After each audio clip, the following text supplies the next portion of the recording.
Cup അരി എടുത്ത് നല്ല വൃത്തിയായിട്ട് കഴുകണം. ഞാൻ ബസ്മതി റൈസാണ് എടുത്ത്. ഏത് അരി ആയാലും മതി, നമുക്ക് നിത്യം ഉണ്ണുന്ന. ഇത് വൃത്തിയായിട്ട് കഴുകിക്കൊണ്ട് വരട്ടെ. കഴുകി നമുക്ക് ഈ പാത്രത്തിലേക്ക് ഇടാം. ഇനി ഇത് നമുക്ക് അടുപ്പയിലോട്ട് വെച്ച് വെള്ളം ഒഴിച്ചു. ഈ വെള്ളം ഒഴിച്ചു. ഇതിവിടെ വേവട്ടെ.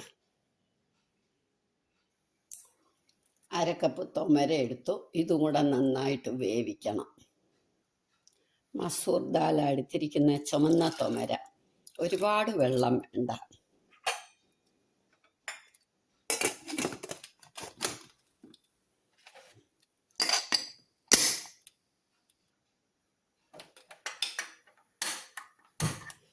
അരി വേവുമ്പോഴത്തേക്ക് ഒരു 3 വിസിലാവുമ്പോൾ നമുക്കിത് നിർത്താം. തൊമര വേവുമ്പോഴത്തേക്ക് നമുക്ക് അരിയാനുള്ള കഷ്ണങ്ങൾ, സവാളയും തക്കാളിയും മാത്രമേ ഉള്ളൂ, അതരിയാം.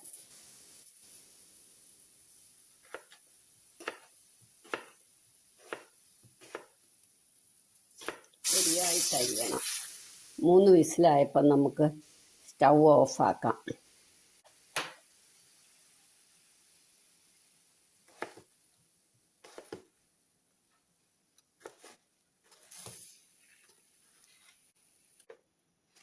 തക്കാളി അരിഞ്ഞു കഴിഞ്ഞു.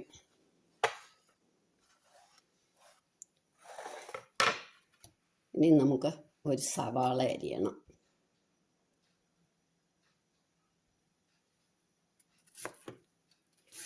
വലിയ സവാള ആയതുകൊണ്ട് ഞാൻ ഒരു സവാളയുടെ പകുതിയെ എടുത്തുള്ളൂ.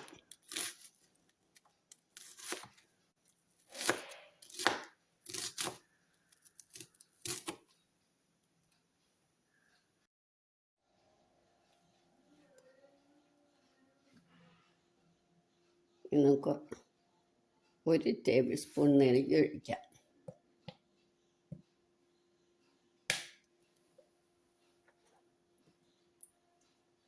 ഇനി ചെറുതായിട്ട് അരിഞ്ഞ സവാള വഴറ്റണം.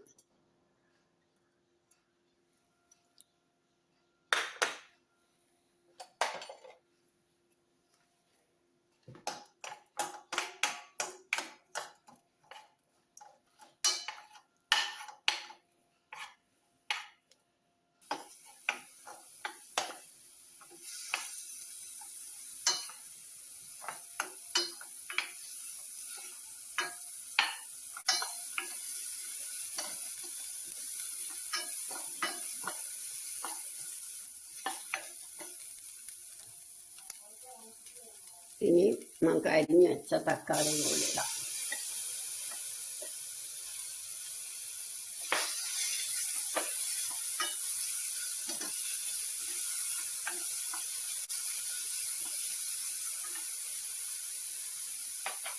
മഞ്ഞപ്പൊടി ഇടാം.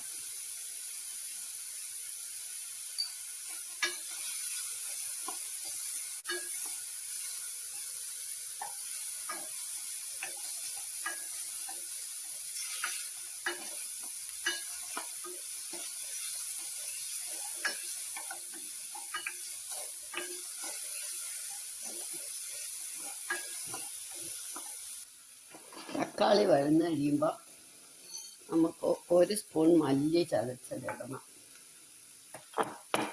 ചതച്ചാൽ മതി.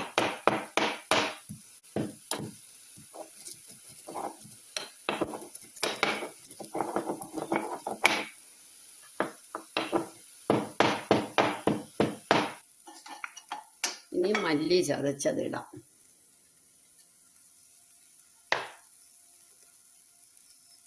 കുറച്ച് കുരുമുളക് പൊടി, കുരുമുളക് ചതച്ചത്,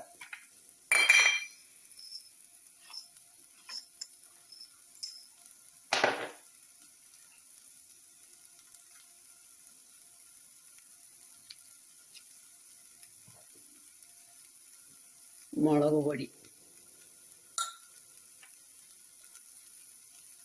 കായപ്പൊടി,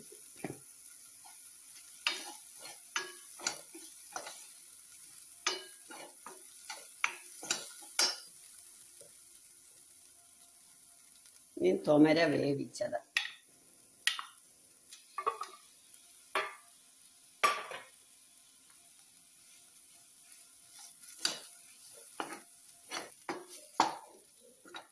ഈ ഉപ്പ് ഇടുക.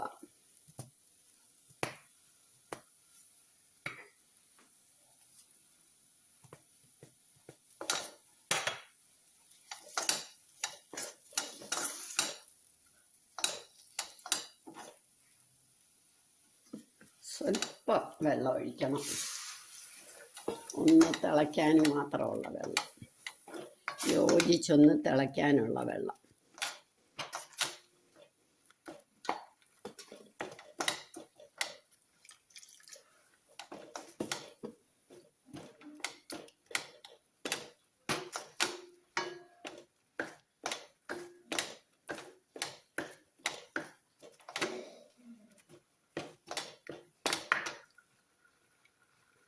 ഇനി നമ്മൾ നല്ല തേങ്ങാപ്പാൽ, ഒന്നാം പാൽ എടുക്കണം, അതും കൂടെ ഒഴിക്കാം. ഇല്ലെങ്കിൽ മേടിച്ച തേങ്ങാപ്പാൽ.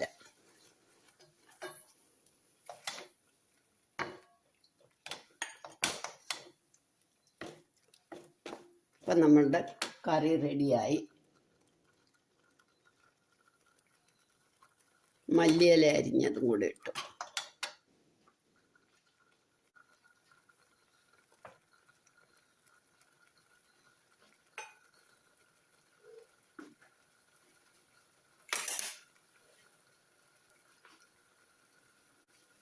ഒരു പച്ചമുളക് നമുക്ക് ചെറുതായിട്ട് കീറി, ഒരു പച്ചമുളക് മതി, ഒരുപാട് വേണ്ട.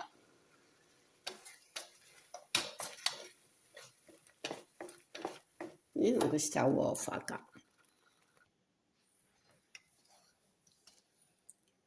ഇപ്പം നമ്മളുടെ ചോറും ദാല്, വെജിറ്റബിൾസൊക്കെ ചേർന്ന ദാല എല്ലാം റെഡിയായി. നമുക്ക് വേറെ വെജിറ്റബിൾസ് ഒന്നും വേണ്ട, ഉച്ചയ്ക്ക് ഉണ്ണാൻ ഇത് മാത്രം മതി.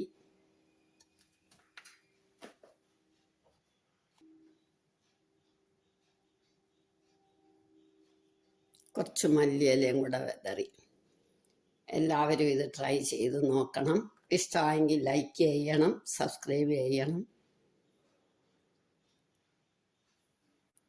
വളരെ ടേസ്റ്റിയാണ്.